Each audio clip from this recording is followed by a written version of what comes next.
Welcome, everyone. Ready to dive into something kind of unexpected? Today we're flipping the script on how we see strength and success. It's all about the underdog. You know those times you feel like the odds are totally stacked against you? Absolutely. Yeah, when everyone's kind of waiting for you to fail? Well, get ready for some serious aha moments. Because today, those expectations, we're turning them upside down. You know, what we often miss is that how we see strength and weakness, it's usually based on stuff that's just on the surface. We're going to dig into how what seems like a limitation can actually become a strength. Ooh, I like that. And how those who kind of like buck the trend, they often find the most creative ways to succeed. Okay, so let's kick things off with the story everyone thinks they know. David and Goliath. It's like the classic underdog tale, right? Right. But what if there's way more to it than we realize? It's easy to just focus on David being agile, skillful with that sling, but think about Goliath for a second. Okay. Imagine that weight of all the expectations, the pressure of being the champ, never having lost. That kind of pressure can make you overconfident, less adaptable. So you're saying Goliath's size, his reputation, that could have been working against him. Like he was basically trapped by his own strengths. Exactly. Everyone expected him to win the usual way. Yeah. Made him predictable. And that opened him up to David's, well, let's say, unorthodox approach. It's kind of like when a big company gets disrupted by a tiny startup. Right. The big company.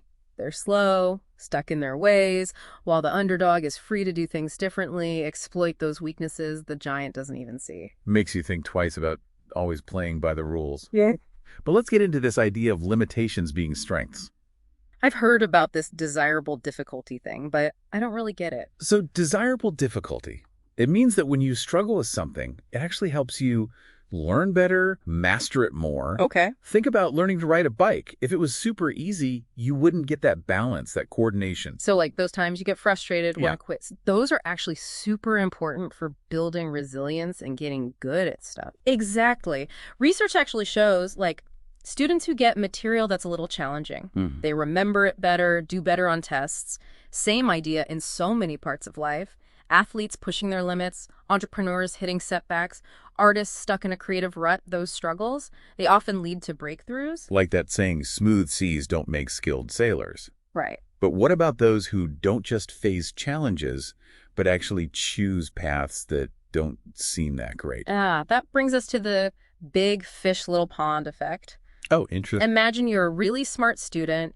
You could go to the top university surrounded by other brilliant people. Sure. But in that crazy competitive place, you might not stand out, Yeah, Start doubting yourself, lose motivation. makes sense. So you're saying that sometimes being a big fish in a smaller pond is actually better for you. Like you grow more, feel more confident. Exactly. In a place with less competition, your talents are more likely to be seen, encouraged. Makes sense. You get to develop your skills, gain experience. Think about the Impressionist painters. They were rejected over and over by the big art shows. Oh, wow. But they started their own thing. Yeah. And that led to way more recognition, success. So it's like sometimes you got to step outside those usual ideas of success. Yeah. And figure out what really helps you thrive. Yeah, it's about finding where you fit, where your talents really work, what you want to do.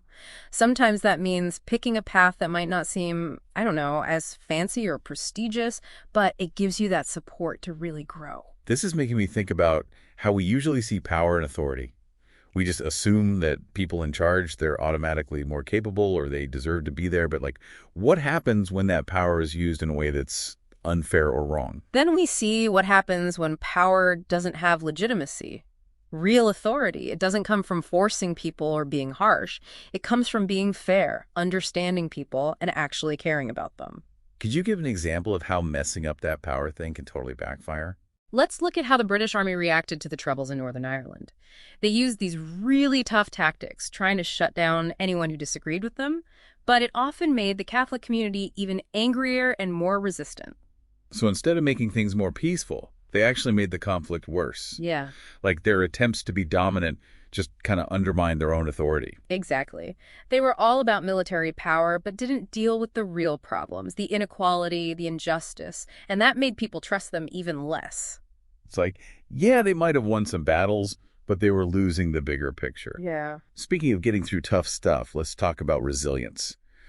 We always hear how trauma and hardship can really hurt people, but can you tell us about those surprising ways people actually thrive, even after going through really difficult things? People are amazingly resilient. Think about the people in London during the Blitz. They had bombings every single night, so much destruction, but they were incredibly strong and adaptable. It's mind-blowing how people could deal with that, still connect with each other, Yeah. and even find joy in the middle of all that chaos. That kind of resilience isn't just about war. Think about people who had tough childhoods, grew up poor, or dealt with discrimination.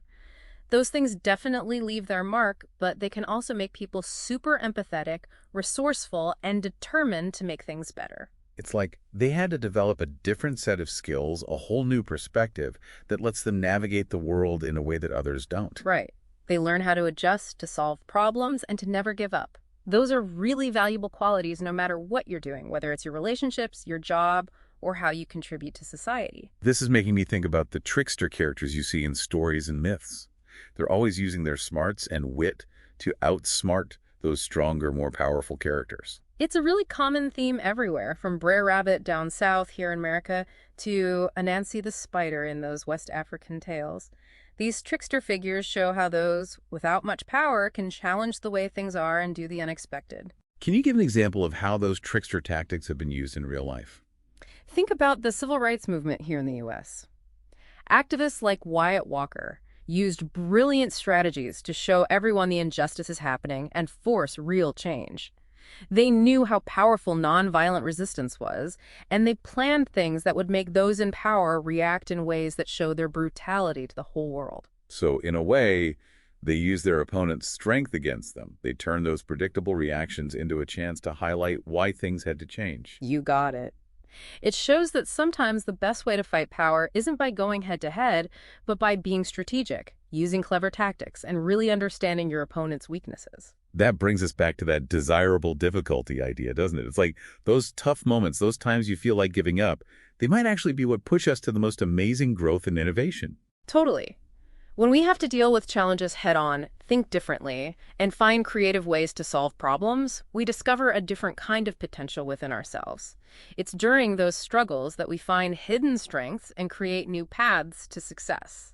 So what's the takeaway for our listeners? It's about looking at how we see strength and weakness differently, recognizing the potential in those paths less traveled, and embracing those challenges that come with going after what we want. And maybe even seeing those underdog moments not as setbacks, but as chances to learn, adapt, and succeed in ways we never imagined. So it seems like a lot of these underdog wins depend on spotting those hidden advantages, like turning what seems like a weakness into a strength. But what about when the power difference is just huge? Like when winning seems almost impossible. Even then, we see people in groups using their creativity, their smarts, and just pure determination to challenge the way things are and make a change.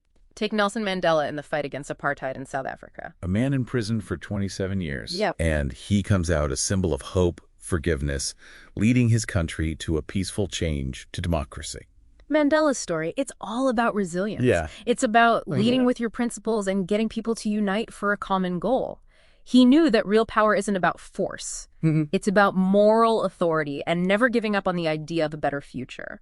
It's super inspiring, but it also makes you wonder, what about those who fight for justice but don't see the victory in their lifetime? Does that make their efforts less important? Not at all. Every time someone stands up to injustice, every voice that speaks out, it all contributes to the bigger movement. Sometimes progress happens slowly. Sometimes it takes generations to get to real equality. Yeah. But the ones who challenge the way things are, they create the path for future generations to build a world that's fairer and more just. So even if they don't win right away, their struggles plant the seeds for progress later on. It makes you think about how we measure success. You know, like it's all about winning elections, getting rich, being famous. Yeah. But what if real success is about something bigger, something that lasts? Right. Like making a positive impact, leaving a legacy that inspires other people. It's about changing our perspective.